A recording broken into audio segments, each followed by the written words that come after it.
ৰজা ঋষভদেৱ ভগৱানৰ দ্বাবিংশ অৱতাৰৰ ভিতৰত অষ্টম অৱতাৰ বুলি ভাগৱতত উল্লেখিত।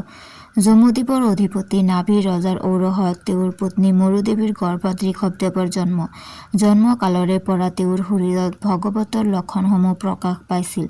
যথা সময়ত ঋষভৰ হাতত ৰাজ্যভাৰ অৰ্পণ কৰি মৰুদেৱীসহ মহাৰাজ নাভি বদ্ৰিকাশ্ৰমলৈ গ'ল। দেৱৰাজ ইন্দ্ৰৰ কন্যা জয়ন্তী দেৱীক ঋষভে বিয়া কৰালে আৰু জয়ন্তীৰ গৰ্ভত ঋষভৰ 100 পুত্ৰৰ জন্ম হ'ল। তাৰ ভিতৰত ভৰত নামৰ পুত্ৰজনেই জ্যেষ্ঠ আছিল।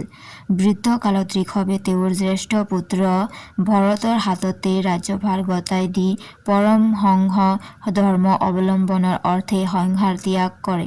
পোনতে তেওঁ শয়ন ভোজন বস্ত্ৰ আদি পৰিহাৰ কৰি মৌন ব্ৰত পালন কৰে।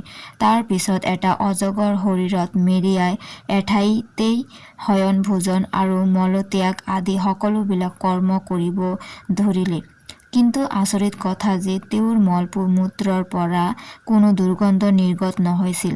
অৱশেষত মহাত্মা ঋষভে দেহ ত্যাগৰ ইচ্ছা কৰি কোটকাচ নামৰ উপবনলৈ যায় আৰু তাতে বনজুইৰ শিখাত নিজৰ দেহ সমৰ্পণ কৰে।